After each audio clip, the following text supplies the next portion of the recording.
Olá a todos, bem-vindos à Jornada de Comunicação de 2023. Um grande prazer estarmos providenciando e trabalhando num novo formato.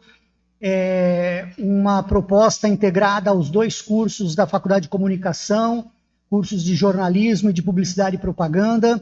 Passo a palavra à professora coordenadora Andressa para dar os informes sobre o canal de comunicação. Olá a todos que nos assistem. É com muito prazer também que estamos aqui nesse momento, com esse formato, como bem disse o professor Alexandre Machado, de publicidade. Essa nossa jornada 2023, ela vai ser veiculada no YouTube da Agência Rangel Comunicação, que é um projeto laboratorial realizado pelos alunos de jornalismo, aí em parceria também com os alunos de publicidade.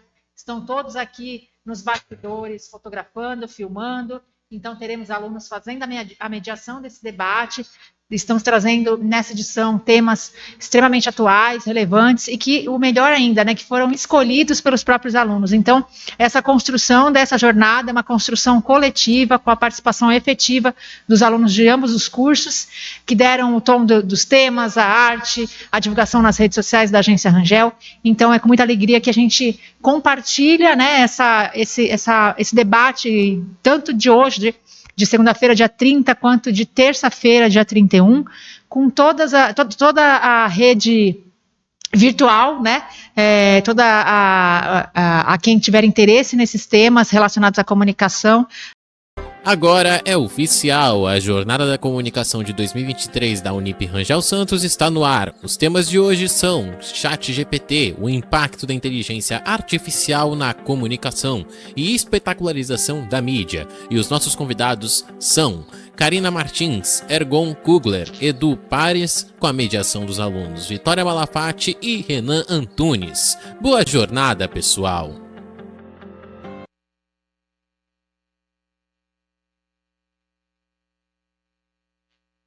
Eu sou Vitória Malafatti e bem-vindos a mais uma jornada de comunicação.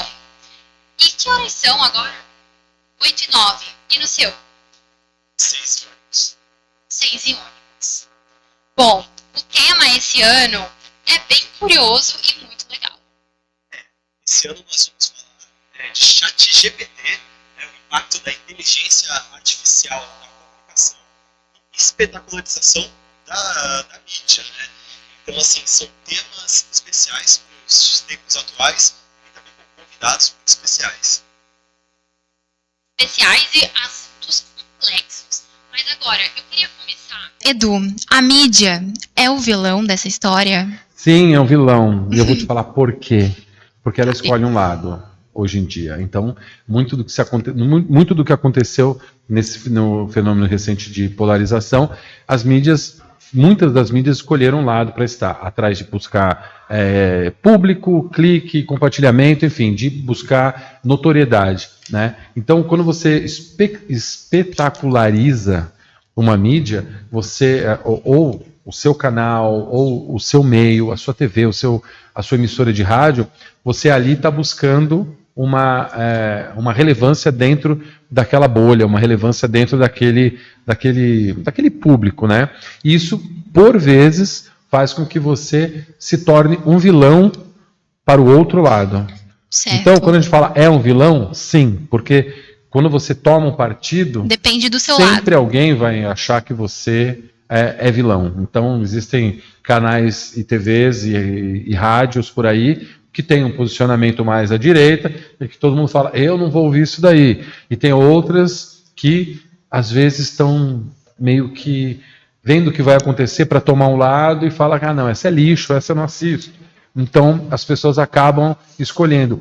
E eu, nesse mesmo comentário, já dou a entender mais ou menos quem são e como eu penso delas. Então, eu também sou um vilão nessa história toda, né? Porque eu também já estou dando a minha opinião aqui sem ser perguntado, né? Eu já estou espetacularizando a minha mídia aqui para você, tá vendo? Porque quem está assistindo a gente, quem está vendo, pode falar, não, concordo com ele, nossa, como é que é o nome dele? Eu vou seguir ele, eu quero saber quem é esse cara, tal. Nossa, odeio esse cara, vou entrar e vou xingar ele lá. Entendeu? Então, tudo que a gente faz, né, que a gente trabalha com isso, gera mídia e você vai ser sempre o vilão. Sim, e sobre isso que você está falando, me lembra de 2 aspectos que a gente aprende na faculdade de jornalismo. Primeiro, é que ninguém é isento da própria opinião. E sobre a busca da verdade, né? O que é real, o que é verdade. A gente tem muito essa filosofia no jornalismo de tentar chegar à verdade. Mas a verdade é sempre a minha verdade. E o meu ponto de vista a partir daquilo. Só que o que aconteceu, que acho que problematizou tudo isso, que entra na questão da espetacularização, que é até, acho que a Karina pode entrar e explicar isso melhor, que é o uso das ferramentas para transformar isso em bolhas. As pessoas, elas se entendem como 100% certas, e o outro lado é o vilão. E acho que a Karina pode falar um pouco sobre isso, em relação a como a inteligência artificial pode fazer isso, e as mídias sociais e as comunidades. Olha, você falou de bolhas, e é muito do que acontece. Porque a gente tem aí, digamos, os grupos do WhatsApp, das pessoas que amam propagar fake news e discursos, muitas vezes, de ódio, grupos de WhatsApp, de Telegram, e a tecnologia fez com que essas fake news, com que essas notícias, essa desinformação crescesse, acelerasse esse processo numa velocidade gigantesca, né? Que antes, quando você trazia uma desinformação, uma fake news, era ali no boca a boca, era numa conversa ali num grupo de amigos, era às vezes numa mídia que trazia uma desinformação, ou com algum viés ali que não era de interesse de toda a massa, né? Só que hoje em dia não, todos nós somos produtores de conteúdo. Então tudo, nós como formadores de opinião e tudo, por exemplo, digamos que eu não seja uma formadora de opinião, eu só sou uma líder de comunidade ali numa igreja. Se eu chegar para todo mundo e eu falar, olha, é isso que está acontecendo, e eu soltar ali no grupo de WhatsApp da comunidade, vai tomar uma proporção gigantesca. Então, todos nós somos responsáveis pela nossa comunicação, pelo que a gente fala, pelos nossos atos em si. E a tecnologia só acelerou esses processos. Porque hoje em dia é muito fácil você editar uma foto, fazer uma foto fake, editar um vídeo fake. Você consegue hoje em dia, com a inteligência artificial, você colocar o teu corpo, colocar a tua cabeça no corpo de uma outra pessoa e numa outra situação e pronto, entendeu? E as pessoas vão acreditar naquilo. E é muito complexo isso. Então a tecnologia, ela tem o lado bom e o lado ruim, né? Porque tem gente que sabe usar para o bem e tem gente que já, né, utiliza desses artifícios para se autopromover, para enganar. A gente vê muito em campanhas, períodos políticos, né, o quanto que isso se propaga em fake news também. Não vamos nem entrar tanto nesse mérito, mas assim, a tecnologia, ela pode ser uma vilã, pode ser uma aliada, mas também uma vilã muito forte, e cabe a nós sabermos como checar as fontes. Então, quando você receber uma informação por algum canal, alguém que você segue, verifica se aquela fonte é correta, se aquela pessoa é idônea, se ela tem uma postura transparente em relação àquele tema, se não é algo que ela tem interesse, por isso que ela está propagando aquela informação. Então, é super importante que a gente sempre cheque tudo. Ai, mas eu vi numa rede social. Cara, e aí? Rede social, qualquer um posta o que quiser. Isso não é verdadeiro. Então, realmente é um processo que acelerou muito com a tecnologia. Então, no caso da tecnologia, entre ser o vilão e o mocinho, depende. Depende de quem usa. Depende de quem publica o conteúdo e de quem recebe o conteúdo. Que muitas vezes as pessoas recebem e ainda compartilham. Então, pode ser que você seria um mocinho. E depois você se tornou um vilão a partir do momento que você compartilhou. O mais importante é que você saiba que você nunca vai ser mocinho o tempo todo. Isso. Jamais você será mocinho. Jamais. Isso é importante. Jamais. Uhum. Jamais. Grandes poderes. Grandes responsabilidades. Grandes responsabilidades. E a Karina trouxe um tema que ela falou, nem vamos entrar muito nesse tema, que é política. Mas temos um convidado que ele entra muito nesse tema. E relaciona a tecnologia e a desinformação. Então, Ergon, eu queria saber com você, como uma pessoa que propaga desinformação e não reconhece o poder que tem na mão, ela pode afetar na política até sem saber. Claro. Olha, tem uma discussão na desinformação que é a seguinte, né? A desinformação, ela fica nas redes sociais, ela fica ali nas plataformas, ou elas saem das redes sociais e afetam as nossas vidas, né? O que a gente tem cada vez mais visto são efeitos dessa desinformação na sociedade. Na época, por exemplo, da pandemia, lá nos Estados Unidos, o então presidente Trump, por exemplo, ele fez uma fala pública dizendo que as pessoas poderiam tomar a cápsula de detergente para poder prevenir a Covid. Isso daqui foi rechaçado a nível nacional, mas o efeito prático disso foram 5.800 hospitalizações e 800 mortes decorrentes de ingestão de cápsula de detergente. Então, quando a gente vê, por exemplo, nesse caso, a gente está vendo como uma fala, às vezes descontextualizada, que chega ali num grupo, legitimado por alguma autoridade, pode se transformar em uma desinformação, e que faz com que as pessoas tenham efeitos práticos nas vidas delas, né? Aqui no Brasil, por exemplo, a gente teve um crescimento forte no que foram os efeitos da hidroxicloroquina, da cloroquina. Teve um índice que saiu recentemente da própria Anvisa, que mostrou que a gente teve um crescimento de 15-20% dos efeitos adversos de pessoas que consumiram ali, não só esses dois fármacos, né? Mas a gente está falando de vários remédios ao longo da pandemia, que as pessoas às vezes receberam uma fake news ali no celular, consumiram por causa de algum motivo, alguma questão, algum posicionamento, alguma coisa do tipo. Isso daqui gera efeito prático na vida das pessoas. Ou seja, as fake news, a desinformação, elas saem das redes sociais e elas afetam as nossas vidas. E ótima pergunta, uma coisa que já perguntaram para mim, e eu acho que você deve receber muito, você deve ser uma das maiores, quando a pessoa entra nesse tema, qual é a diferença de fake news e desinformação? Perfeito. Todo mundo quer saber isso. A desinformação é um fenômeno comunicacional, que é tudo aquilo que a gente estava falando. É uma informação, ela é falsa ou tirada de contexto, e ela tem intenção. Não precisa ter intenção. A desinformação é uma peça montada para ser disseminada e convencer as pessoas de algo. A fake news é uma forma de desinformação. Sabe por quê? Porque o discurso de ódio pode ser um outro tipo de desinformação. A gente pode ter discurso de ódio que não necessariamente é uma coisa falsa, mas é algo tirado de contexto para atingir um grupo social, e aí você tem uma disseminação massiva por alguma motivação. Perceba como a motivação, o endereço, né? A questão por trás, ela existe. Mas a fake news é uma forma de desinformação. E aí pode ser por notícia falsa, se a gente for traduzir ao pé da letra, pode ser uma peça que a gente recebe ali, uma artezinha no Zap Zap, né? Mas a fake news é o que a gente mais se familiarizou, né? Até engraçado porque as pessoas perguntam, fazendo um link aqui, por que não chamar de mentira? É porque é mentira, né? Porque a gente recebe ali. Mas a tecnologia, ela trouxe essa dimensão, já linkando aqui para poder dialogar com os colegas também, a tecnologia, ela trouxe essa dimensão de ampliar. Colocou aqui muito bem esse aspecto, né? A mentira já existia antes. A gente tem mentira desde que o mundo é mundo, mas a desinformação é um fenômeno que só é viável na medida em que a gente tem comunicação de escala. Exatamente. Então, a desinformação, se ela não tivesse a ferramenta da tecnologia e das grandes mídias, ela seria só uma mentirinha. É possível que sim. É possível que, por exemplo, as pessoas não tivessem aquele efeito, por exemplo, na pandemia, como eu dei o exemplo aqui, de em larga escala terem efeitos reais nas suas vidas. Né? Seria mais concentrado. Exatamente. Agora eu vou passar para o meu colega. Gente, eu queria saber, dentro da mídia, né, para os nossos dois convidados que trabalham mais com mídia, falem bem ou falem mal, ainda assim é mídia? Você tá Polêmica é com você. Soltei a bomba, hein? Falem bem ou falem mal? Como é que é? Ainda assim é mídia? Ainda Sim, assim é engajamento? claro. Bom, não é? Claro, meu amigo. É assim, gente, você que está assistindo a gente.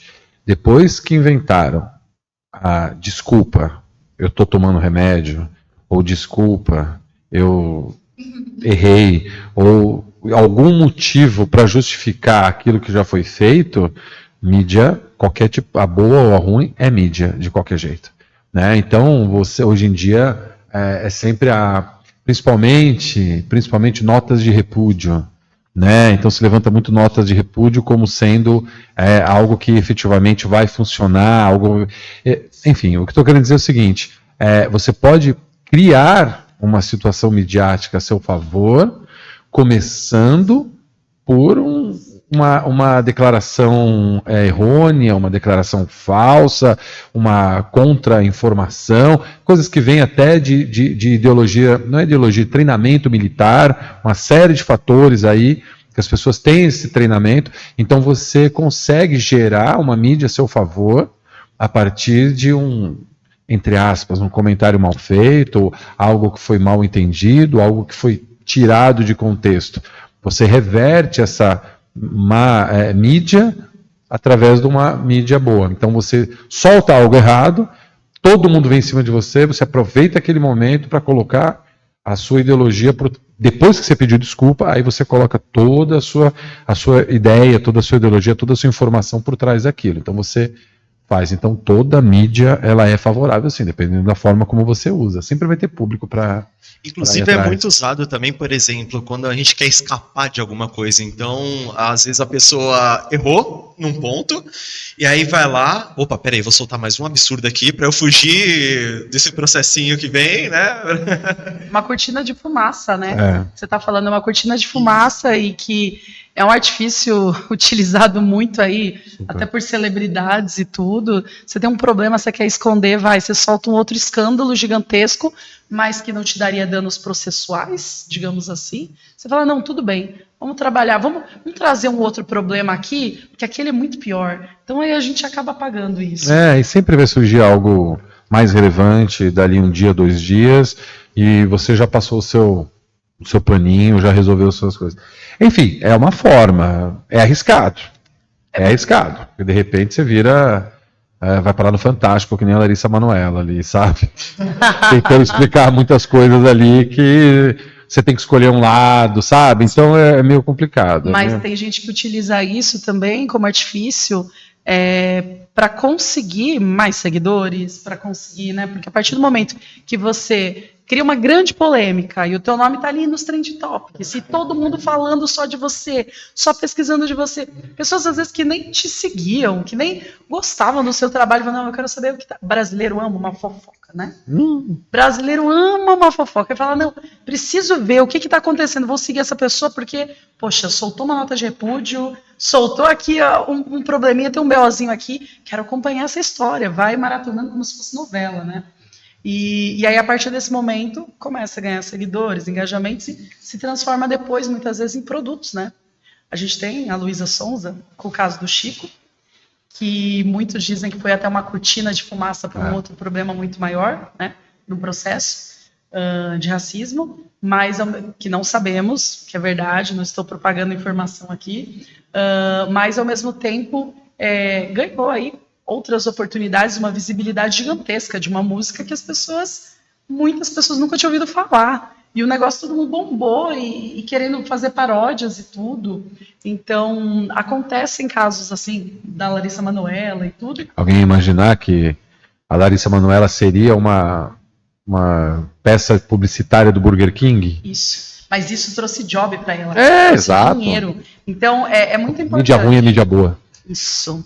Importante é você saber utilizar para quê? Para atingir seus objetivos. Qual que é o teu objetivo? Vender mais? Alcançar um público maior? Então, como que você faz isso? Então, essa de falem mal, falem bem, mas falem de mim, muitas vezes, é super válido. Super válido. Nossa. E eu tenho também agora uma pergunta por Gon.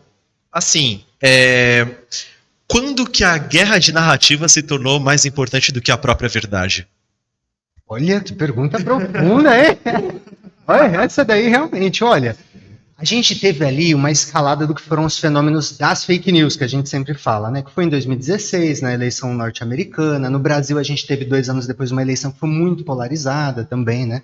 Então, foi muito nesse cenário que também avançou com as tecnologias, né? Mas tem uma coisa aqui que eu acho que é chave, que são as plataformas, as redes sociais. E aí eu preciso trazer aqui a reflexão para o modelo de negócio. A gente tem aqui empresária, né? A gente tem pessoas, o empresário também. Acho que é sempre importante a gente pensar qual é o modelo de negócio por trás das coisas, porque isso ajuda a desvelar como que é o funcionamento delas, né? Pensa comigo, celular aqui, ó. Quando a gente pega o celular e fica passando o feed lá do celular, no Reels, no TikTok, na plataforma que for, o Facebook também tem os vídeos lá. O objetivo de qualquer rede social é fazer com que a gente fique cada vez mais tempo dentro dela. Porque consegue vender mais anúncio para a gente e, portanto, ela consegue mais remuneração ao vender esses anúncios, esses espaços de anúncio para a gente. Né? Tempo é dinheiro nunca foi tão verdade. Né? Agora, perceba o duplo lado disso. Por um lado, é legal a gente receber conteúdo que a gente gosta. Eu adoro ver vídeo de bichinho fofinho, de cachorrinho, as cabras lá, mó bonitinho, adoro, acho uma graça. E quando vem para mim, porque a plataforma quer me manter preso na rede social, vai vir para mim, eu fico feliz. Mas, e se o que a pessoa gosta de ver são vídeos negacionistas? vídeos racistas, vídeos misóginos. A gente tem um levantamento do NetLab, por exemplo, que é um laboratório de investigação lá da UFRJ, do Rio de Janeiro, que identificou que as plataformas digitais elas distribuem conteúdos negacionistas, distribuem conteúdos anti-vacina, distribuem conteúdos racistas, se o usuário que está por trás tem interesse em ver aquilo.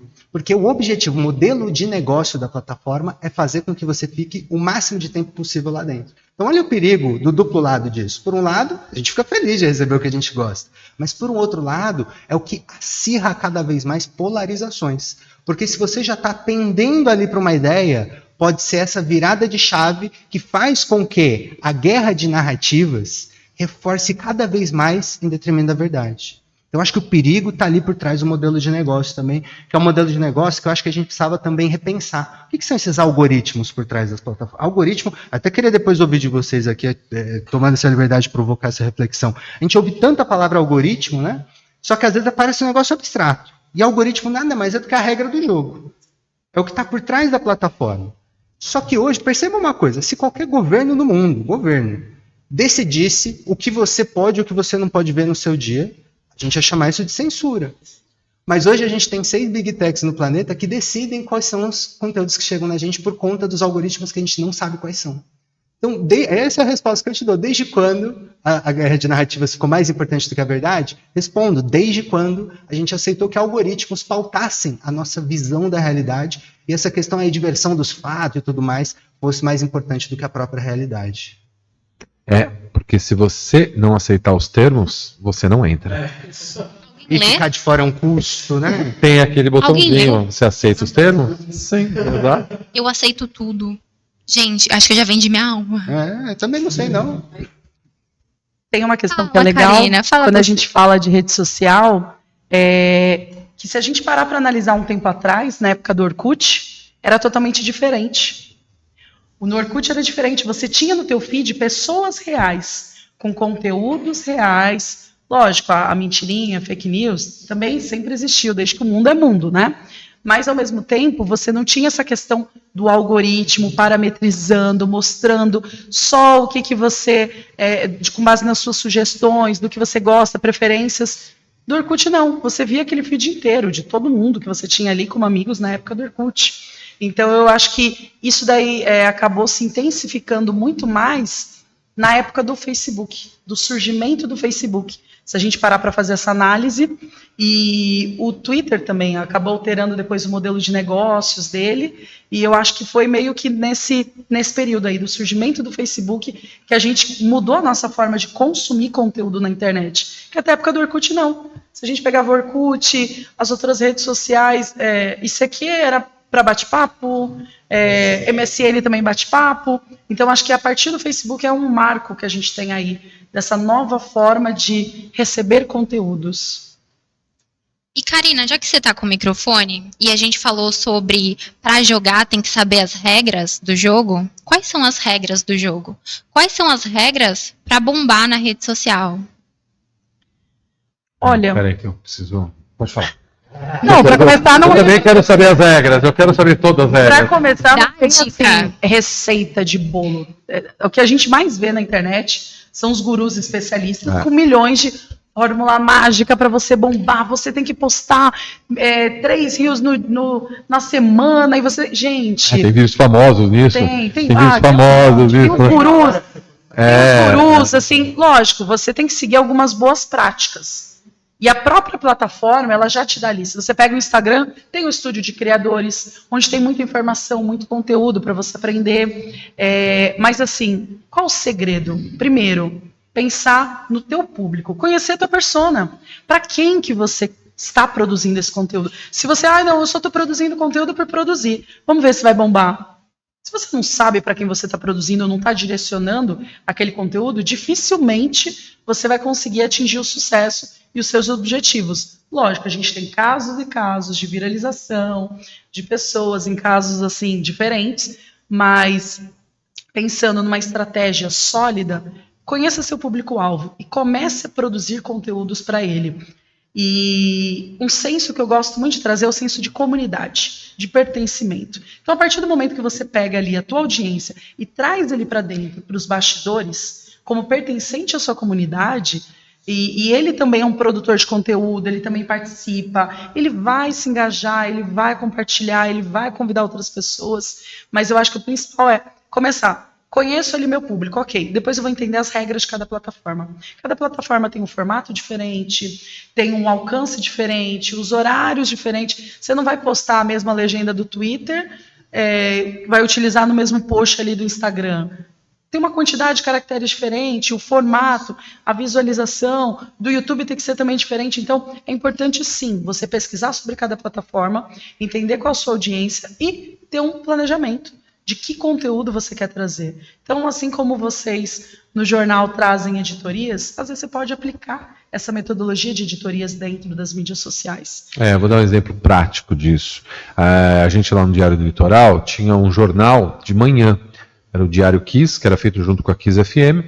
O jornal ia ao ar das 8 às 9 da manhã, ao vivo na rádio e ao vivo no YouTube da Kiss FM e do Diário do Litoral. Quando terminava o jornal, 9 da manhã, a gente tinha por volta de 25 visualizações, 30 visualizações no máximo, assim. Analisando dados, porque trabalhar com redes sociais não interessa se você é isso, se é aquilo, se é inteligente, se você é burro, não interessa ali dentro. Ali interessa você lidar com o que a plataforma te fornece dos dados, né? Então, obviamente, o conteúdo é importante. Talvez sim, talvez não, mas a questão não é sobre isso que eu estou falando. A gente analisou os dados do YouTube, analisamos os dados ali que o próprio YouTube tem, com algumas ferramentas também de métricas que mexem com as métricas e dão mais informações. E a gente notou que o horário do nosso usuário era o horário das 4 da tarde e que tinha mais usuários utilizando o nosso canal naquele horário, e que o tempo máximo que eles assistiam o nosso jornal da manhã era de 15 minutos. Tá, isso é uma informação relevante. Então vamos fazer o seguinte, vamos mudar. Vamos fazer um jornal que tenha no máximo 15 minutos, às vezes tem um pouquinho mais, mas que tenha no mínimo, na verdade, 15 minutos, e que seja a partir das 4 da tarde. E dentro desse jornal nós vamos fazer eu criei um formato assim, não estou inventando a roda, mas eu estou usando as ferramentas. Eu fui no Instagram, vi o que acontecia, o que ele me fornecia de informação que funcionava lá dentro, e eu trouxe. Então é um jornal que tem 3 notícias, cada notícia tem 3 minutos, tem um cronômetro na tela, regressivo, para cada notícia. Entre cada notícia tem 2 conteúdos que a gente chama de viral, mas eles não são virais porque ninguém faz viral. O viral ele é por si só, mas a gente fala, são 2 conteúdos arrasta para cima, então são 2 conteúdos entre cada notícia. Então a gente vai unindo, traz um pouco dessa plataforma. Então a hora que a gente junta o jornal, começa o jornal ao vivo e termina ele, a hora que ele acaba, o jornal ele se desintegra, porque cada notícia vira um corte e cada conteúdo de arrasta para cima viram shorts, viram reels, e é tudo publicado depois disso. Então um jornal de 15 minutos ele vira vários conteúdos. Só analisando rede social, a hora que acaba o jornal tem mais de 120 visualizações.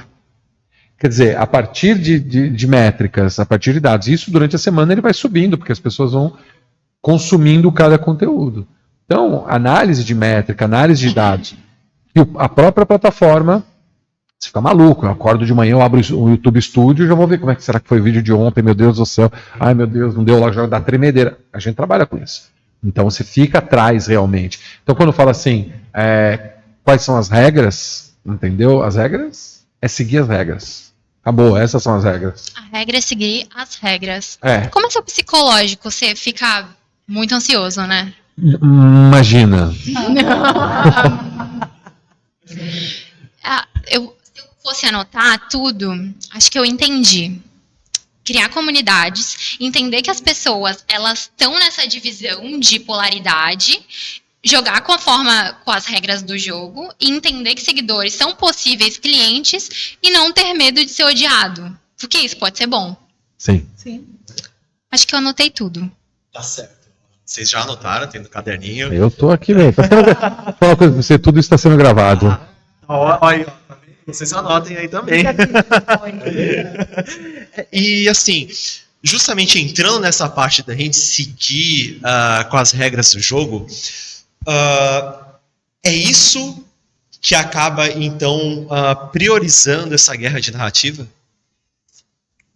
Olha, eu acho que a gente corre um risco, às vezes, de achar que é culpa da tecnologia.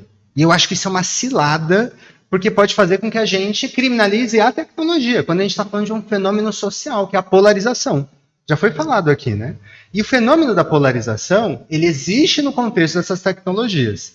Tem uma discussão aí na academia, na literatura e tudo mais, que vai refletir se as tecnologias elas têm ideologia, se as tecnologias elas têm política, se elas têm lado e tudo mais. De forma muito resumida, aqui tentando resumir 50 anos de literatura, a reflexão que se chega é a seguinte, olha, nativamente as tecnologias elas não têm ideologia, mas elas podem ser usadas por algum lado.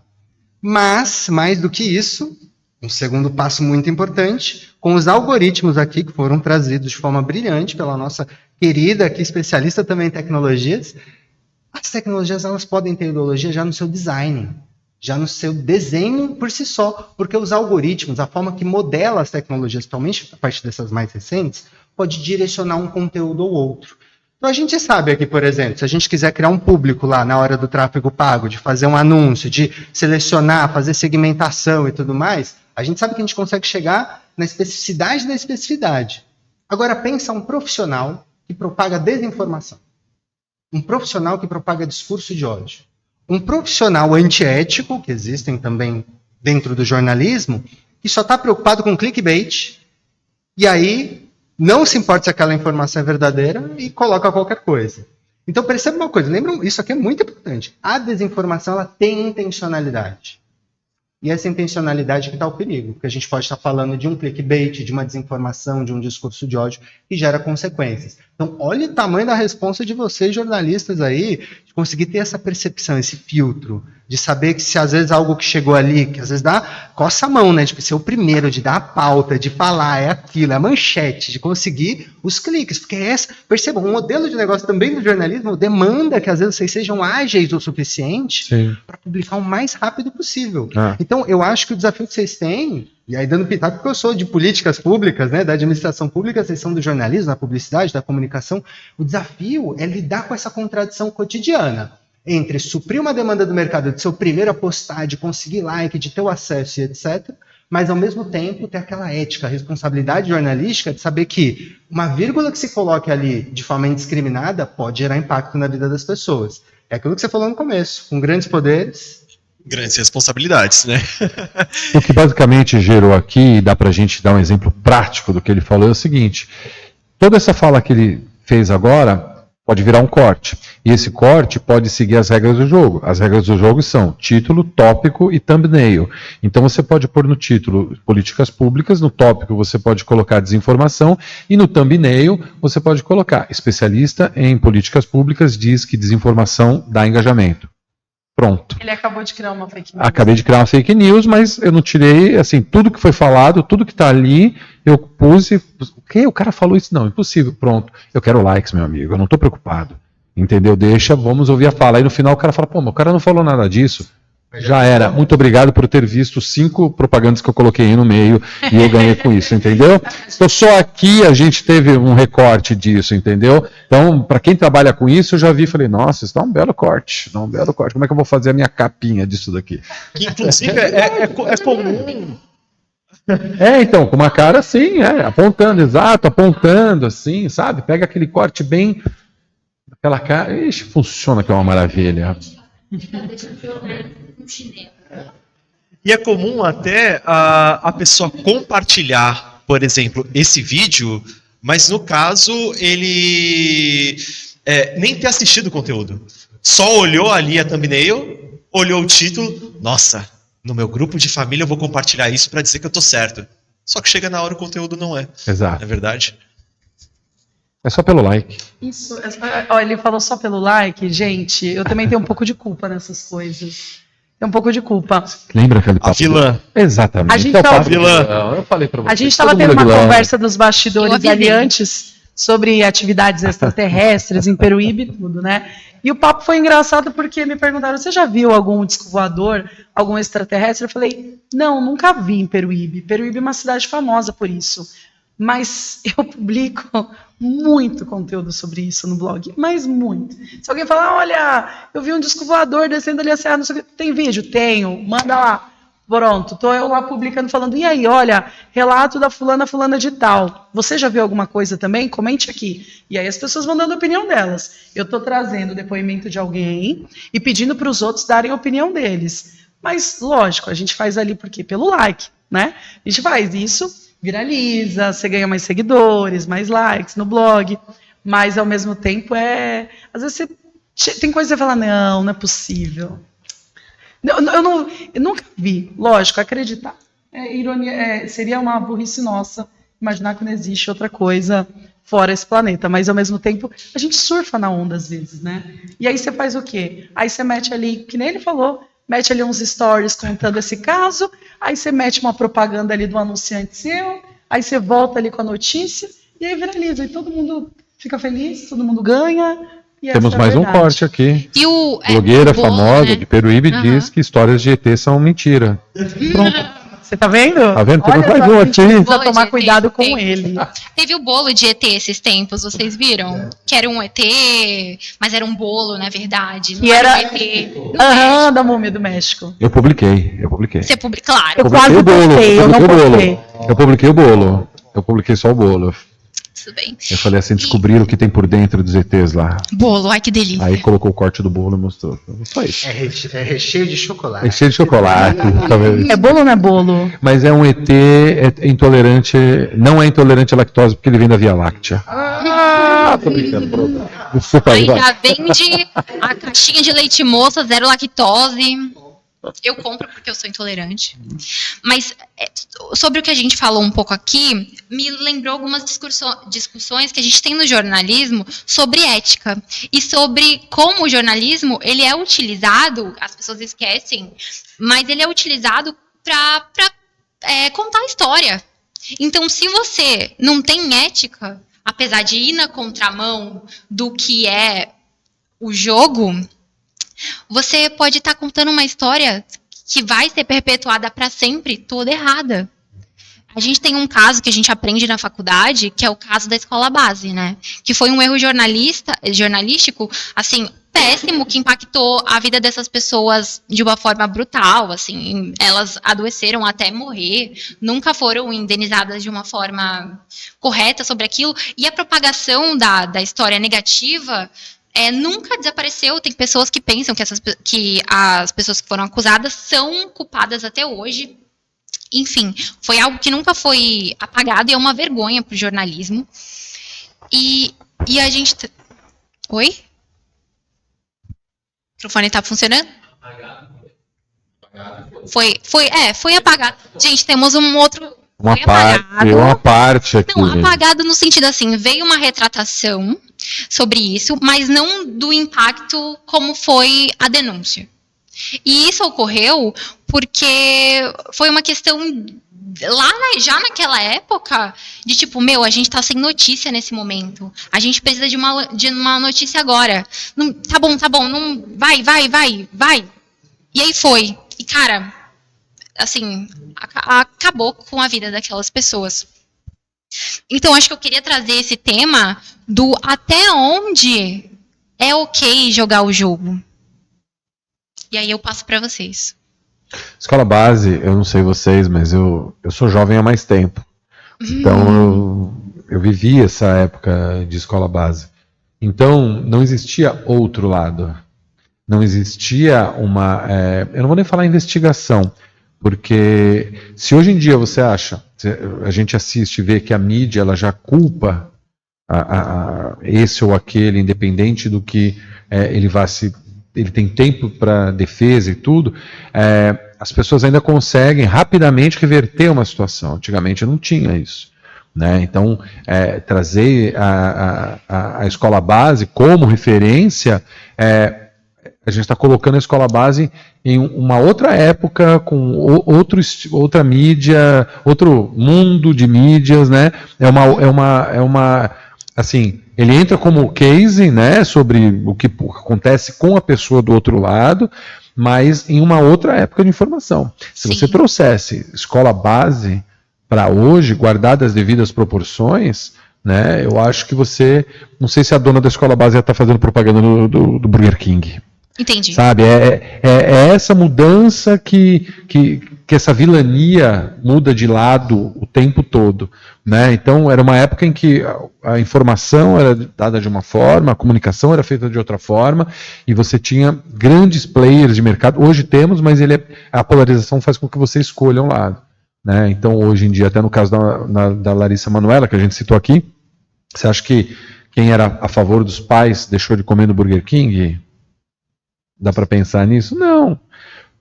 Então, assim, você compra ideias, você compra essas narrativas hoje em dia com mais facilidade, você consegue construir isso com mais facilidade, né? Então, ela é válida como case, mas acho que hoje não teria essa Não teria essa a mesma força, não teria. porque só teria um lado falando que é o da grande mídia. Hoje, as pessoas elas têm sua própria mídia, que é o seu Exatamente, Instagram. exatamente. Eu acho que, pensando num caso mais próximo, a gente tem de uma mulher que foi até no Guarujá, onde eu moro, que ela foi espancada até a morte, porque pensaram que ela era uma pessoa que fazia magia negra, que tinha sacrificado uma criança, e não foi isso que aconteceu, ela foi morta por isso. E aí, eu queria falar um pouco sobre isso. Vocês acham que essa pessoa, se ela não fosse morta ali naquele momento, você acha que ela teria um poder de fala tão grande a ponto de pegar o celular e falar sobre isso? Ela teria essa visibilidade através das próprias redes sociais? Ou não? Só a grande mídia ainda pode dar essa visibilidade? Eu vou dar uma opinião bem rápida. Visto o mundo de hoje do jeito que está, ela ia morrer do mesmo jeito. Eu pensei a mesma coisa, porque ela ia falar na rede social dela, que às vezes não ia ter um alcance, não ia chegar até outras pessoas e a proporção. Inclusive, isso foi talvez acho que o primeiro caso de fake news envolvendo aqui a Baixada Santista, e que foi antes dessa explosão de fake news que teve, porque foi bem antes da pandemia, por exemplo, né? Esse caso da moça de Guarujá. E também era uma dúvida minha, como é que seria hoje? Hoje eu acho que seria pior ainda, não seria? Eu acho. Eu acho também. Gerou linha direta, né? O programa dela gerou linha direta com o Bial, no formato de linha direta, entrevistando a filha dela, entrevistando a mãe dela e tudo.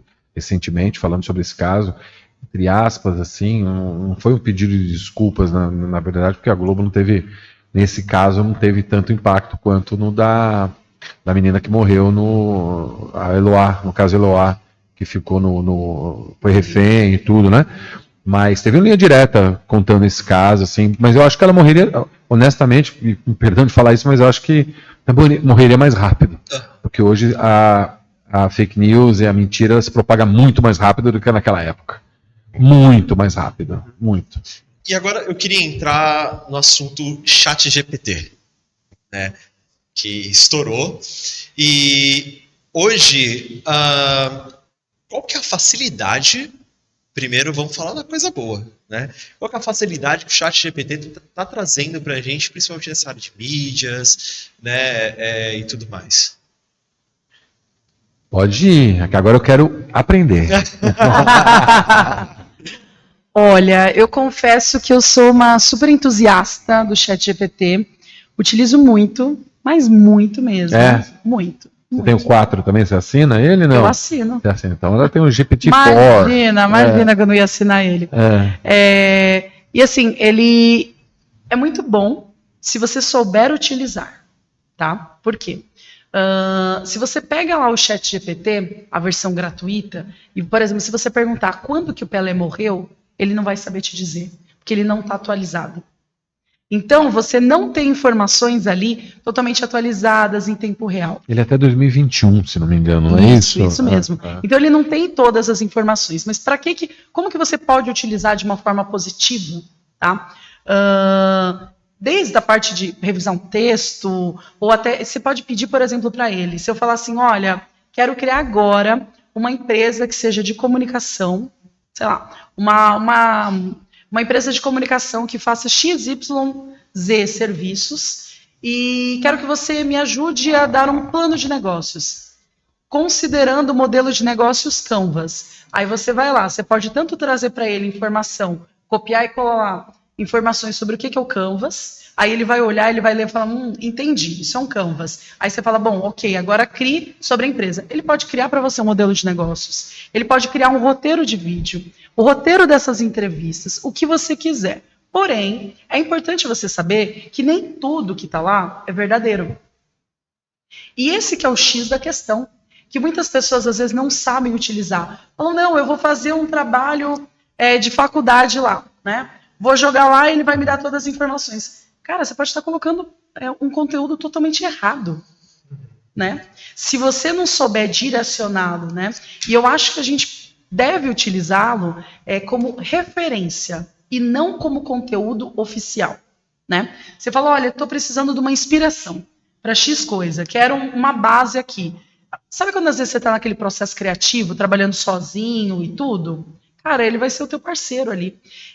Só que é importante você saber como pedir. Tão importante o que você, para ele te trazer bons resultados. Então, você pode chegar para ele e falar, olha, eu gostaria de criar uma matéria jornalística sobre fake news. Me faça as perguntas que sejam importantes para você compreender sobre o determinado assunto, o que você quer saber, e colocando os entrevistados. Me faça as perguntas e eu vou te responder e depois você gera tudo isso. Então é importante você saber como alimentar, mas nunca usar como... Ele é maravilhoso, adoro, sim, mas eu não uso como o meu produtor principal de conteúdo. Você tem que saber filtrar. Aquilo é uma inspiração para você pegar, olhar e falar, legal, isso é uma referência muito bacana. Vou lá, vou reescrever do meu formato. Você pode, lógico, modular ele, colocar lá trechos de como você escreve. Fala, olha, aprenda como eu escrevo. Inspire-se na Clarice Lispector. Pega um pouco ali do escritor X. Ele vai pegar. Só que não vai ter a tua personalidade. E tem coisas que são muito fáceis de você identificar quando é um texto do ChatGPT. A quantidade de blocos, que é toda similar, a repetição de palavras-chave, então você consegue olhar, no final às vezes sempre tem, se você pediu para criar um conteúdo, o mesmo padrão de hashtags e de emojis, tem uma série de coisinhas ali, que às vezes as pessoas tentam dar uma burlada, ok, legal, ele produziu esse conteúdo, vou lá, dou uma ajustada, junto um parágrafo com o outro, troco uma palavra aqui, outra ali, apago uma hashtag, ok, às vezes passa, entendeu? Só que pode ser que o teu conteúdo que você coloque ali, ele não seja original, né? Mas é muito importante para referência. Semana passada eu estava conversando com um amigo, que ele estava escrevendo o segundo livro dele. O primeiro livro dele, ele escreveu, acho que tem uns 7 anos atrás, e ele fez sozinho. E esse livro de agora, ele falou assim para mim, cara, você não tem noção como eu estou escrevendo. Eu vou lá, eu começo a descrever o que aconteceu, um livro de viagens. Todas as cidades que ele visitou e países pela América Latina. Aí ele começa a colocar. Dia tal eu acordei, eu falei com a pessoa X sobre o tema X e fui para tal cidade e colocou todas as informações. Aí ele, agora melhora o meu texto. Aí ele melhorou o texto dele. Só que aí ele vai, faz as correções antes de enviar para o editor dele. Mas ele já avisou o editor dele que ele usou o ChatGPT. Porque ele não quer que o conteúdo do livro dele seja publicado com aquela característica de ChatGPT. Porque ele que escreveu, ele colocou as informações. Ele falou, só quero para ajustar, para melhorar o meu texto. Então é importante a gente saber como utilizar. E, lógico, de forma que você não tenha um conteúdo aí de plágio, nem nada disso. Eu acho que o interessante é a gente conseguir enxergar quando que a gente vai deixar de ser humano e começar a ser máquina. Porque nós estamos só no começo do ChatGPT. Né? Tanto do ChatGPT quanto do Midjourney. Então... eu queria saber justamente disso, porque tem ali o machine learning que eles falam, né? Que eles pegam todos os dados e aí começa a inteligência artificial, ela começa a estudar e falar, opa, errei aqui, então eu vou fazer isso. E aí nos gera uma preocupação, que eu gostaria que todos vocês respondessem, quando que a gente vai começar a ser substituído? Né? Porque isso é uma preocupação de todos os profissionais, principalmente quem trabalha com computador, comunicação, internet, tecnologia. Então, eu acho que não é só o meu medo, acho que é o medo de geral. Inclusive, está tendo uma conversa entre diversos países, até sobre uma renda básica, porque sabe que diversas pessoas vão perder empregos por conta disso. O que vocês acham disso daí? Eu acho que isso é legal, Ergon, falar sobre isso, porque assim, quando você traz que está tendo uma conversa sobre diversos países de estabelecer uma renda básica, uma renda mínima sobre isso, nitidamente essa conversa é sobre países desenvolvidos, né, claramente, porque a gente já vive essa realidade já há muito tempo, né, então é uma preocupação sob o ponto de vista de países que estão vendo a economia, ela pode cada vez mais ela entrar por um funil, não um funil para baixo, mas afunilar para cima, ou seja, sempre na questão de a concentração de renda, né? Então, acho que o Ergon pode trazer um pouco mais disso, assim, quando você traz sobre a questão de renda básica por conta de tecnologias, né? Acho que pode falar com mais... só passei a bola, entendeu? Só dei um toque aqui, entendeu? Exato. Eu acho que ele também sinalizou ali um ponto ótimo para até poder ir, muito bom. Olha, eu acho que essa discussão sobre a gente ser substituído por tecnologias não é de hoje, né? Quando foi inventada a imprensa ali, a prensa, né, a máquina de prensa, as pessoas talvez se preocupavam se elas iam perder os postos. Quando a gente teve os carros, também teve uma preocupação dos cocheiros, né, que circulavam lá no ambiente europeu, se eles iam perder postos. Eu acho que existe uma dinâmica que não é natural, mas é induzida, depende também da capacidade dos países de se adaptarem para isso, que é uma dinâmica de novos postos de trabalho serem criados, porque o mundo ele vai se transformando com as tecnologias, né? Só que aqui foi trazido um ponto muito importante, que é essa questão do desenvolvimento, né? A gente está num planeta, sem querer ampliar muito a discussão, mas a gente está num planeta que cada vez mais a gente vê o debate da crise climática. Ao mesmo tempo, a gente vê a desigualdade social cada vez mais acirrada, principalmente depois da pandemia. De fato, um país do norte global tem muito mais condições de ter a palavra-chave resiliência para fazer a sua transição para novos modos de economia, de produção, de trabalhos, de dinâmicas sociais. Agora, a gente vê países, por exemplo, que não têm capacidade tecnológica, não no sentido de serem incapazes, mas no sentido de não terem recursos, não terem acesso a tecnologias, não terem acesso a uma série de, inclusive, acessos no mundo, né? De acesso a acesso, que é uma coisa muito importante. Agora, eu me preocupo com uma coisa. A gente fica discutindo se os robôs, né, desse estrito senso, se os robôs vão tomar os nossos postos de trabalho. Eu acho que as tecnologias têm um risco assim mais profundo de tomar a nossa realidade. Porque até onde vai a realidade, se num metaverso, por exemplo, trazendo um outro ponto tangencial, a gente pode criar o que a gente quiser. Até onde vai a realidade, se num deepfake, que é um vídeo manipulado, a gente não sabe mais do que é real em meio a tanta desinformação e manipulação.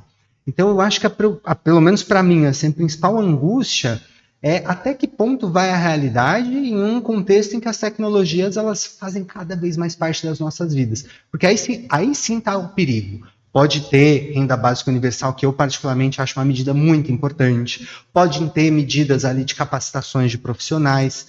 Mas o quanto, por exemplo, a sociedade ela está amarrada ou ela está presa, por exemplo, a visões de mundo que são moldadas por algoritmos.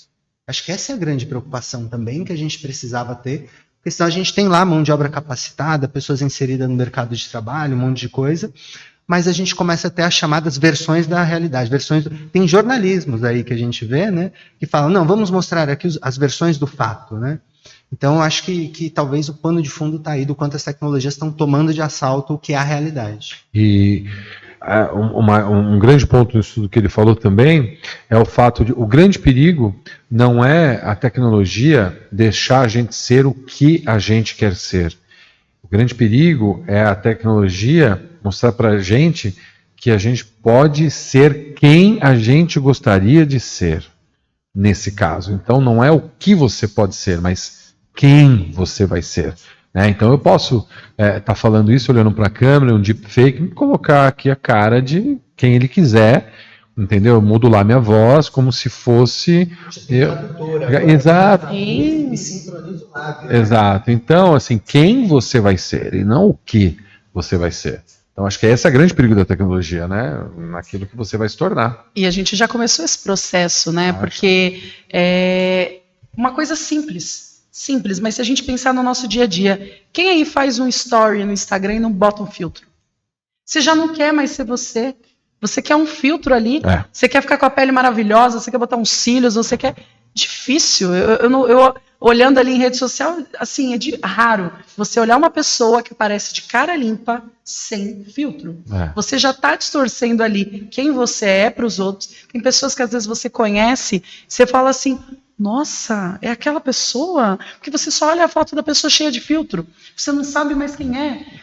Isso é verdade. Então a tecnologia já trouxe para a gente esse senso de que eu não sou tão boa realmente como eu sou. Eu preciso modular a minha imagem, né? Então, não só de modular para parecer outra pessoa, para fake news e tudo, mas eu estou distorcendo a minha imagem. Você pega os aplicativos aí que você tem, você pode emagrecer, engordar alguém, fazer lifting, fazer o que você quiser, e você olha e fala, nossa, não parece aquela pessoa que conversou comigo na internet, né? E aí a gente cai até nos catfishes da vida também, né? Que aí é outra pauta. Mas... A gente adora as polêmicas. Mas assim, se a gente parar para pensar, nossa, todo mundo hoje em dia, ninguém quer ser... eu não quero mais ser eu mesmo, eu quero mudar alguma coisa. Se eu não consigo mudar no mundo real, eu vou mudar na internet. E é isso que a tecnologia faz com você. Ela sempre torna você obsoleto todo dia. Todo dia você não está contente com você, todo dia você quer ser algo que você viu que alguém é e que é muito legal, você vê a vida dos outros, isso fica te bombardeando e você nunca está contente com você, e aí de repente, apareceu um curso para ser aquela coisa, e aí quando você clica naquele curso, vão aparecer outros cursos o tempo todo para você ali, e não param de aparecer esses cursos, de repente você vai clicar que vai custar 12 de R$6,49, você vai achar justo e vai comprar, pronto. E se você procurar uma terapia, você vai entrar numa lista de espera interminável, aí você vai recorrer ao Rivotril. Pronto. E aí pronto. Então você acaba caindo nessa. Que é um dos grandes males hoje, né? Sim, é um fluxo super complexo, é muito complexo. Entra um pouco nesse tema ainda, mas mais voltado para a comunicação, como é que vocês enxergam daqui a 10 anos o futuro da comunicação em meio à tecnologia? Como vocês enxergam que esses profissionais, o que eles vão precisar se atentar a isso, como eles vão poder utilizar disso, e como é que vai ser, como vocês acham, como vocês enxergam? Eu sou de uma mídia que, assim, eu sou nativo de uma mídia, assim, eu sou apaixonado por uma mídia, que é o rádio. Então, já mataram o rádio. Antigo esse. É antigo, e não só antigo, porque já mataram ele um monte de vezes. Um monte de vezes. Quando veio a televisão, o rádio vai morrer. Agora morre, agora vai dizer, não morreu. Aí depois veio a internet, agora vai. Ele é um gato. Então, e a verdade, olha só, quando a gente fala assim, né? Muita gente, quando você ouvir alguém falando assim, mas sabe qual é a grande verdade? Pronto, qual é a grande verdade? Me conte a grande verdade. Tem gente que fala assim, usa esses termos, né? Na oratória, né? Mas a verdade, olha, eu já de novo falando sobre a verdade, né? É porque eu tenho tatuado verdade aqui, inclusive. Mas você sabe. O rádio, ele vai noticiar o fim da internet. Olha só. Alguém já pensou nisso, né? Que situação meio complicada de se pensar, porque ele não morre, né? Então quando você fala assim, qual daqui a 10 anos, minha amiga, eu não sei o que vai ser em dezembro, depois da Black Friday, entendeu? O que vai mudar de mídia, o que vai acontecer, o que vai vir de novo, qual vai ser a nova ferramenta. Então, 10 anos, hoje em dia, há quantos anos que foi lançado o Facebook, o Orkut? O Orkut é de 2002, se eu não me engano, 2003, alguma coisa assim. Olha só o que aconteceu em 20 anos. Né? Isso a gente está falando para o Brasil, imagina inteligência artificial. Assista um vídeo da Boston Dynamics mostrando a evolução dos robôs acho que de 98 até hoje. Um robô, o que ele fazia em 98 e o que ele faz hoje. Então aquilo, você multiplica isso exponencialmente na evolução. Então, na verdade, isso foi um discurso muito bonito para responder, não sei. Entendeu? Entendi. A verdade, não sei, não faço ideia. Hoje em dia é difícil falar. Hoje em dia é difícil falar. Né? Depois que veio o transistor, tudo aconteceu de outra forma. Depois que veio o chip, tudo aconteceu de outra forma. Então, eu não sei. Mas eu sei que você está querendo chegar, no fundo, no Exterminador do Futuro. Então, eu vou chegar lá. A gente vai chegar lá. Exatamente. Né? Eu vou. Mas e eles? Eu quero saber o que eles pensam também. O que vocês pensam? Exato. Eu acho assim que a tecnologia, na verdade, Lógico, ela vai evoluindo ali com o tempo. Então, ela pode também ter um ponto muito positivo na comunicação. As facilidades que a gente tem, né? Antes você não tinha essa facilidade tão grande de editar um vídeo como você tem hoje com ferramenta. Hoje em dia você pode editar um vídeo no celular e você consegue já postar ali na mídia, né? Antigamente não, você precisava parar, sentar no computador e milhões de edições. Então, ela pode facilitar a vida, né? Em alguns aspectos, mas em outros vai ser muito mais complexo, né? Não só pelo surgimento cada vez mais de novas tecnologias. Gente, quando eu fui fazer faculdade de comunicação, a mídia social que bombava era o Orkut. Eu sabia tudo de Orkut, entendeu? E aí, hoje em dia, o Orkut morreu, depois entrou o Facebook, e cada hora surge uma ferramenta nova.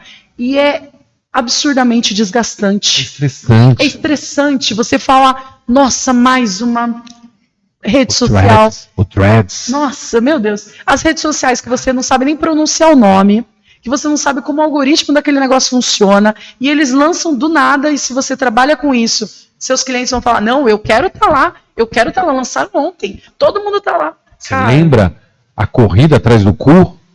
Foi. E que não deu em nada. Todo mundo atrás do cu. E que não deu em nada, ele morreu. O cu morreu. Entendeu? E várias outras vão surgir, vão morrer, e a gente fica nessa corrida desenfreada para aprender uma nova plataforma que ela vai morrer, gente. Por favor, na hora de edição, coloque cu embaixo, rede social indiana criada por conta da compra do Twitter pelo Elon Musk, para quem ouvir, tá bom, gente? Isso, então, por favor. A gente não tá falando, cada um aqui tinha o seu próprio cu, entendeu? Mas era, né, exatamente. Isso. E é muito estressante isso. Toda hora você tem que aprender. E formatos, então, de vídeo? Antes você só gravava na horizontal. Hoje você tem que fazer na horizontal, aí na vertical. Aí você fica pensando assim, caramba, se eu já tô aqui, será que eu já faço horizontal, vertical, na diagonal, em qualquer canto? Vai que surge uma nova ferramenta e aí uma nova plataforma, você fala, nossa, vou gravar, vou soltar. E aí você fica naquela vibe de, meu Deus, parece que nada que eu faça, que eu aprenda, que eu estude é suficiente. Então, eu acho que isso influencia muito aí no futuro do jornalismo, porque sempre a gente vai ficar com aquele negócio, nossa, mas eu estou sentindo que eu ainda não sei aquilo. Você quer se tornar especialista de tudo. E no final das contas, você não vira especialista de nada. Porque a partir do momento que você aprendeu aquele negócio, aquela birosca morreu. Rapidamente. Você tem que aprender uma nova. E olha, é um fluxo insano. A gente, antes do Ergo falar, a gente contratou agora uma estagiária, né? Eu contratei uma estagiária para... A gente criou um núcleo de conteúdo para YouTube, para redes sociais no Diário do Litoral, e a gente fez uma solicitação de estagiária para trabalhar com a gente lá. E assim, o meu pré-requisito era tem que saber gravar, editar, montar, finalizar e subir nas redes sociais. Esse era um pré-requisito. Assim, apareceram montes que sabiam fazer isso. Né? Então, assim, não foi 2, 3, mas um monte. Então, eu olho na minha época, que nem você falou, então, por que isso? Porque a gente tem essa velocidade, né, que o Ergon colocou, essa necessidade de subir as coisas, né, necessidade versus discernimento, né, eu não vou nem colocar ética, porque prefiro não opinar, que nem a Glória Pires, entendeu? Mas ela tem, porque ela vai para um evento, então nesse evento ela já grava, ela já abre o CapCut, já edita, já põe as transições, já monta, coloca a marca d'água e já sobe, né? Essa velocidade. Então é o mínimo assim que a gente precisa. Então tem que ter esses skills, né? Tem que ter essas habilidades mesmo. Sem isso não rola. Bom, olha, eu vou trazer essa reflexão de como a gente vai estar daqui 10 anos, uma coisa das políticas públicas, que é legislação. Quero refletir com vocês o seguinte, a gente às vezes tem uma ideia de lei, de legislação, como um negócio, é o Estado querendo meter o bico, determinar tal coisa, falar que é daquele jeito, mas se a gente for na prática pensar o que é uma lei, o que é uma legislação, ela deveria ser a representação da vontade do povo. Cabe uma discussão se o Congresso representa ou não representa, tem particularidades ou não da sociedade, cabe toda essa discussão. Mas, estrito senso, se a gente for pensar, a legislação, qualquer coisa que a gente regula, legisla, etc., ela precisa representar a vontade do povo. Por que eu estou falando sobre isso de legislação? Eu acho que a gente vai estar daqui 10 anos tão quanto a gente tiver condições e coragem de pensar enquanto sociedade o que a gente quer do ambiente digital. Eu acabei de falar aqui mais cedo que se algum governo chegasse falando que se a gente não pudesse ali receber um conteúdo X ou Y, isso ia ser chamado de censura, mas 6 Big Techs fazerem isso com a gente nem percebe que é feito, então talvez a gente precise de alguma coisa enquanto sociedade para reagir a isso. Quem disse que os algoritmos eles precisam ser uma discussão só das empresas privadas que detêm as plataformas? A gente, enquanto sociedade, precisa dizer se um post de divulgação científica tem que ter mais alcance e um post com determinadas palavras de discurso de ódio tem que ter menos alcance. Então, acho que um ponto muito chave é a gente se entender como peça central na disputa da tecnologia. Ou a gente percebe que nós, enquanto sociedade, precisamos regular esse ambiente digital, e regular não estou falando de censurar post, de falar individualmente que ele pode falar A ou B, mas que o ambiente digital precisa ter regra, ou daqui a 10 anos a gente pode estar numa situação cada vez mais perigosa, violenta, né? E aí só para fazer um puxadinho aqui na discussão, né? Hoje a gente tem 2 projetos de lei que são muito importantes nessa discussão. Um que é um projeto de lei que é de regulação da inteligência artificial, está tramitando no Senado, tem uma ampla discussão muito positiva lá, e um outro projeto de lei, que é o PL 2630, que está tramitando na Câmara dos Deputados, que é o chamado PL das Fake News, mas que não trata sobre fake news. Isso foi uma fake news que foi circulada sobre o PL das fake news. Nas 110 páginas do PL 2630 de 2020, ele está dizendo sobre 3 coisas. Permite aqui uma reflexão que eu acho que diz respeito total ao nosso futuro. Número 1, transparência. Então ele coloca princípios ali de transparência dos algoritmos. Então as plataformas são obrigadas, semestralmente, a dizer o que elas estão colocando de regra do jogo. Número 2, corresponsabilização. Uma palavra tão difícil quanto espetacularização da mídia. Corresponsabilização é o seguinte: a gente pode colocar tráfego pago, impulsionar post. A partir do momento que você impulsiona um post na plataforma e ela está recebendo dinheiro para mandar aquela mensagem para mais longe, ela passa a ser responsável por aquele conteúdo. Nossa, mas você está dizendo que se tiver um crime sendo divulgado, a plataforma é responsável criminal? Vamos inverter essa lógica. A gente está dizendo que a plataforma precisa ter pessoas fazendo o processo de verificação desse conteúdo para além dos algoritmos. Tem um escritório em território nacional, porque senão hoje a gente liga lá porque um anúncio foi recusado, manda e-mail, manda mensagem, não tem resposta. E um terceiro e último ponto, que é o direito à liberdade de expressão. A gente não pode abrir mão do direito à liberdade de expressão, e foi invertida uma narrativa ali de que ia censurar o projeto, etc., mas, basicamente, a gente está falando que a liberdade de expressão vai até a vírgula do cometimento de um crime. Um exemplo para finalizar aqui e passar a roda para vocês. Hoje, a gente tem casos, por exemplo, do Telegram. Grupos radicais, não vou usar uma palavra aqui, porque senão dá ban, mas é um grupo neo, né? Grupos radicais foram encontrados no Telegram, combinando ataques em ambiente escolar. Que é um fenômeno que está acontecendo cada vez mais. Beleza, Ministério Público, Polícia Federal foram lá pedir os dados desses usuários. Sabe qual foi a resposta do Telegram? Não podemos dar os dados, porque senão vai ferir o direito à privacidade e direito à liberdade de expressão. Ora, como é possível? A lei é clara. Se alguém está cometendo um crime, se organizando para poder atacar a escola de criança, isso não é estar acima, né, do direito à liberdade. Ali. Gente, a gente está falando de cometimento de crime. Então, hoje o cenário que a gente tem é que, infelizmente, a internet é terra sem lei. Não à toa a gente vê vez ou outra o Telegram ficando off um dia, o WhatsApp ficando off um dia, não sei o que ficando... Porque é uma decisão judicial individual que falou, não vai dar os dados, vou te derrubar um dia. E continua essa dinâmica de cair um dia, porque um juiz decidiu que ia derrubar, porque a gente simplesmente não tem legislação que obriga que as plataformas cumpram a lei brasileira. Olha que coisa grave, gente. E esse é o grande debate por trás das 110 páginas que eu convido todo mundo aqui, porque circulou muita fake news, falando que ia censurar post, não podia falar sobre Bíblia nas redes, um monte de coisa assim, né? Então, convido aqui, faço até um convite, convido a lerem o PL 2630, porque mais do que as narrativas que circulam por aí, estão lá, letra por letra, dentro das 110 páginas do PL, e que a coalizão Direito nas Redes, a Sala de Articulação contra a Desinformação, estão aí há 3 anos construindo esse projeto. A gente tem feito um trabalho aí com os principais especialistas do Brasil para poder pensar que futuro a gente quer a partir do presente que a gente constrói.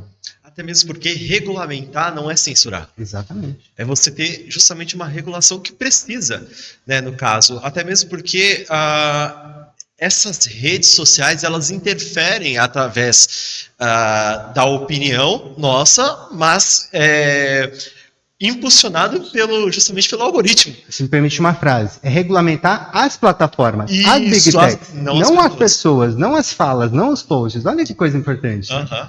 E aí a gente entra naquele debate de que as plataformas acabam influenciando nas políticas públicas que são feitas pra gente.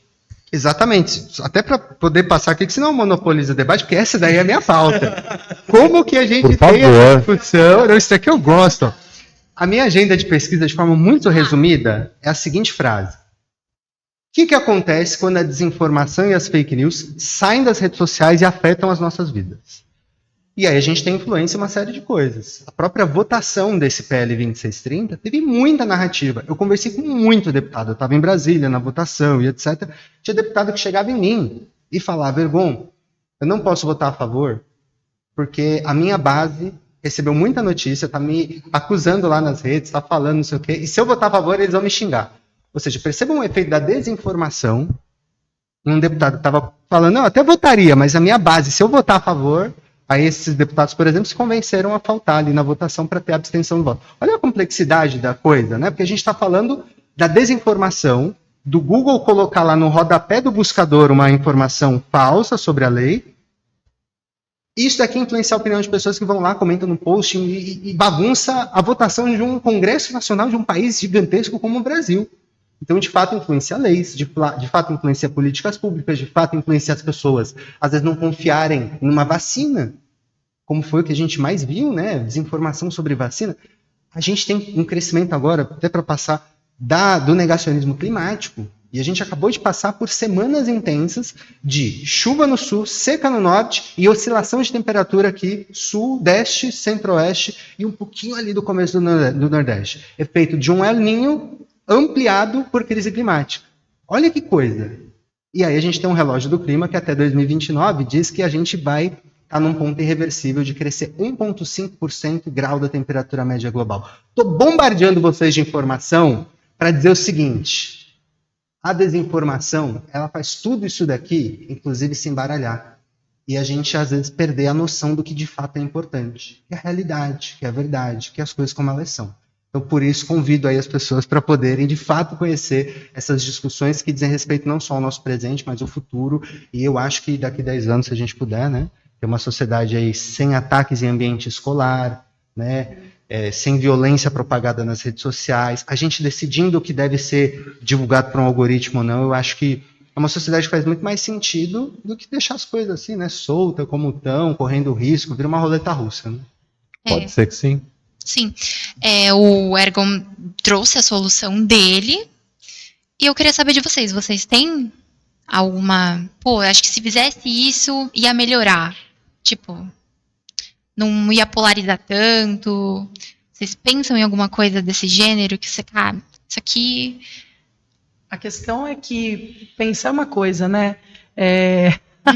A realização é que é outra. Somos cheios de ideias e sonhos, né? Agora o negócio é na hora de fazer, o mão na massa. Por quê? Porque não depende só da gente. A gente está falando de instituições, de governo, e de milhões de outros stakeholders aí nessa cadeia como um todo. E que, sim, a gente pode tentar lutar algumas batalhas, apoiando causas, militando em algumas questões, mas ao mesmo tempo é um processo que 10 anos pode ser que muita coisa não mude. Né? Pode ser que muita coisa não mude, como pode ser que mude radicalmente. A gente teve uma pandemia que mudou o mundo do avesso, né? Então é um futuro que é difícil da gente prever, né?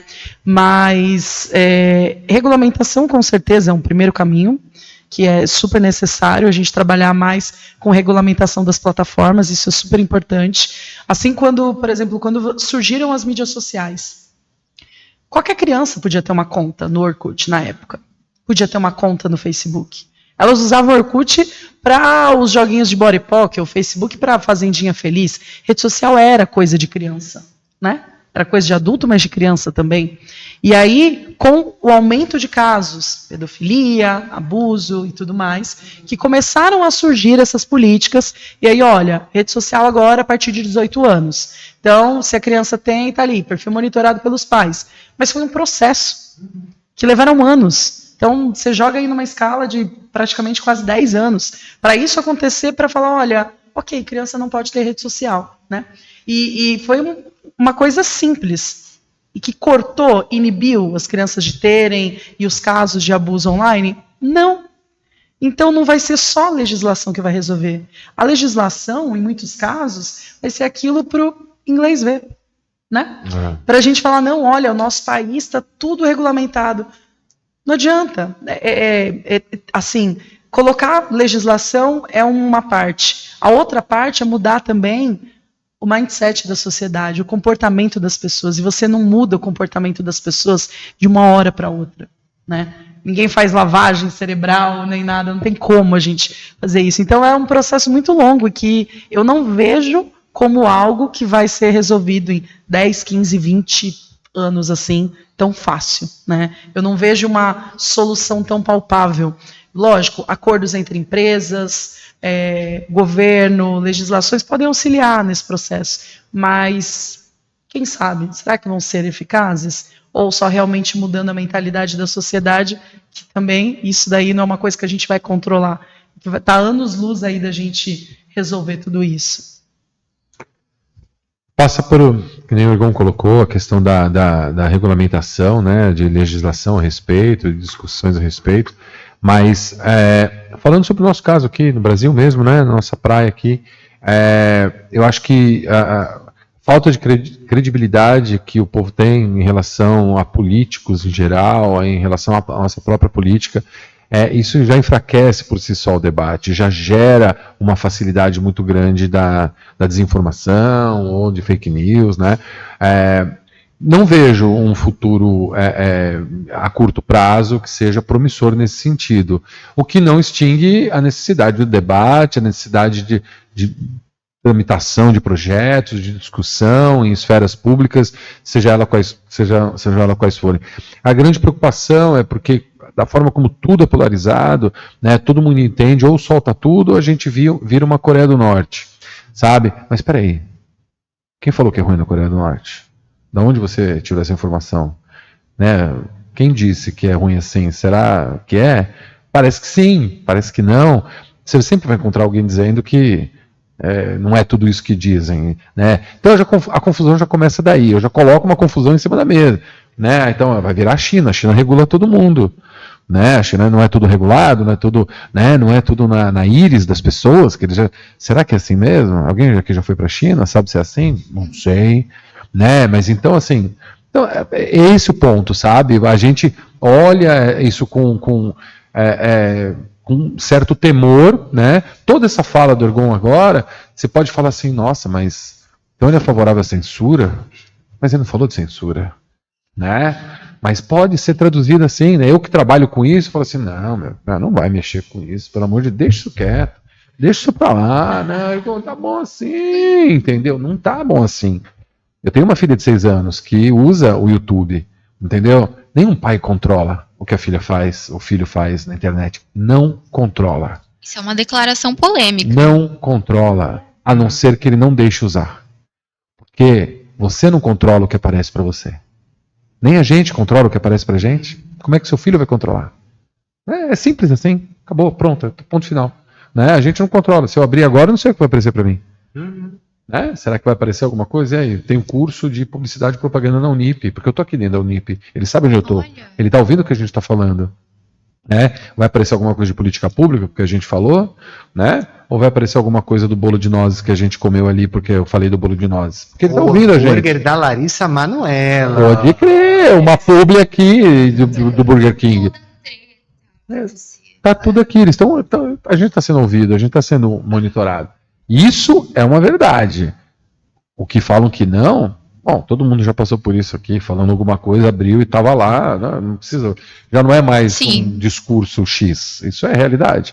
Né? Então, não vejo um futuro promissor nos próximos anos, nesse sentido, mas o debate tem que ser posto, assim. É uma declaração branda, mas assim, até meio cinzenta de um futuro, mas é como eu enxergo hoje. Como prever, né? E agora a gente vai abrir para as perguntas. Vamos ler as perguntas? Tá preparado? Temos uma plateia aqui escondida que não quer, ninguém quer vir aqui falar, né? Pode invadir. Pode invadir? A gente que manda. Meu Deus, esse é polêmico. Aquela, Christopher Lefort aqui, tá? Aluno do jornalismo, você já me vem no Cantinho das Dicas e na Agenda Cultural. Então, vamos lá, primeira pergunta. Impacto pronto, qual é o ponto positivo da inteligência artificial? Uma pergunta aqui do nosso professor e da nossa professora, a Andressa Luiz Irão e o Alexandre Marçado, coordenadores de Publicidade, Propaganda e Jornalismo. Qual que é o ponto positivo? Da inteligência artificial. Muitos. Inúmeros, muitos.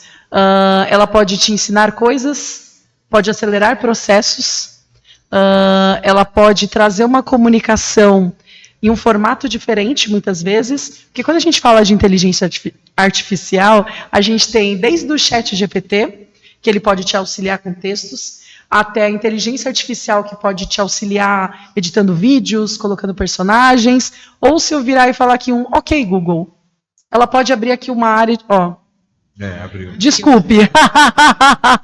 Ela abriu aqui, Então, assim, você consegue utilizar de diferentes formas. Então, ela tem muitos pontos positivos. A questão é, ela vai roubar o cargo, o lugar ali dos jornalistas? Quero saber.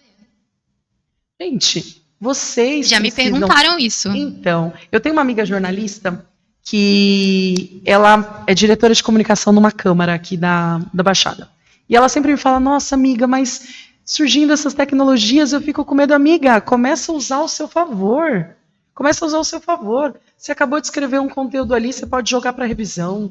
Você está sem ideias para gerar uma matéria ali, você joga, pede para ele sugestões. Tem N formas de você utilizar. Aí ela agora está viciada. Viciei ela em ChatGPT, em Canva, e o Canva agora tem uma inteligência artificial dentro dele, integrada, maravilhosa, que tanto trabalha com ajuste de textos, quanto de imagens, remove fundo, faz tudo isso. Então, assim, sim, ela pode roubar seu emprego se você não correr atrás. Nós, profissionais de marketing, já vivemos essa realidade, desde que começou a pipocar a plataforma. Vem Orkut, vem Facebook. E se você não se atualizava, você estava fora do mercado. Bem-vindos ao nosso mundo.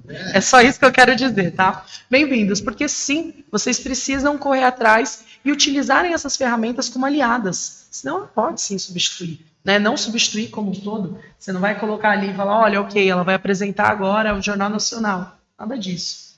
As pessoas ainda sempre vão precisar do contato com outras pessoas, dessa humanização que a gente estava até comentando ali nos bastidores. É importante essa humanização. Só que a ferramenta ela pode te ajudar de outras formas, em outras frentes. Então, pense numa perspectiva positiva. Use como aliada. É difícil ficar positivo, né? O Threads era para ser a positividade, mas veio com a positividade tóxica dos artistas. Aí a gente entra um pouquinho mais no ponto. Vamos lá. O algoritmo, ele é inteligência artificial? Olha, o algoritmo, na verdade, ele vai aprendendo ali, com machine learning, vai aprendendo os seus atos, os seus comportamentos, o que você gosta, o que você não gosta. Mas é que tudo, cara, é uma incógnita o que tem dentro de cada plataforma. Se perguntar o que tem dentro do Facebook, só Deus, o Mark Zuckerberg e os programadores dele sabem. O que tem dentro do Twitter, mesma coisa, né? Elon Musk, não, ele não deve nem saber o que tem lá dentro, né? Está mais preocupado com o Tesla, mas é uma incógnita. De que forma eles trabalham tudo isso lá dentro? Só o que a gente sabe é o conteúdo que a gente vê e que chega para a gente, né? Da forma que ele entende que nos conhece. Então ele acha que é um especialista em cada um de nós. Agora nós vamos já para o encerramento. Gostaria de agradecer os nossos convidados e agora as considerações finais. Ergon, por favor. Olha, eu agradeço enormemente a oportunidade. Foi um debate aqui, uma conversa muito saudável, muito positiva, acho que rendeu bastante. E mais importante do que trazer um monte de resposta, acho que a gente trouxe mais inquietação ainda, né? A gente trouxe mais questões em aberto. Então, convido aí todo mundo para conhecer, não só as minhas redes, mas as redes de todo mundo aqui, que eu acho que é importante para manter conexão. Tá lá no Instagram, no LinkedIn, tem site também. E aí, fazendo minha publi, porque eu estou fazendo uma publi agora de um negócio que é o seguinte: sempre que eu participo desses espaços, me pedem, Ergon, mas onde estão esses estudos? Onde estão não sei o quê? E aí eu fiz o seguinte, eu montei um site tem lá no meu site todos esses estudos que eu cito, que eu trabalho com eles e tudo mais, os recentes publicados, estão lá, ergonkugler.com, está lá, tudo à disposição, gratuito, aberto, não tem curso com clickbait ali no fim para comprarem, é tudo aberto e gratuito e estou aí à disposição também. Então agradeço enormemente e espero aqui que essa iniciativa reverbere para outros espaços, já que a gente está disputando a nossa realidade. E só um adendo, foi um dos sites mais completos sobre o tema que eu já vi. Olha só, então, muito obrigado. Olha só. Feliz. Bom, muito obrigado. Muito obrigado. Karina, muito obrigado. Suas considerações finais, por favor. Agradeço muito o convite. E fico muito feliz em ver vocês aí como estudantes de jornalismo e publicidade, marketing, pensando tanto nessas questões do futuro, né?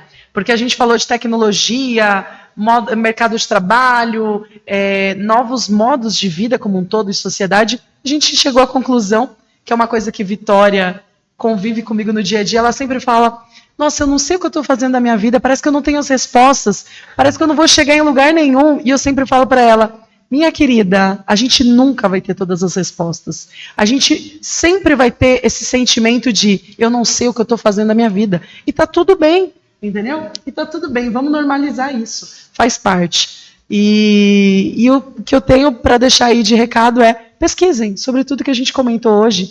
Pesquisem, informação nunca será demais. Nunca.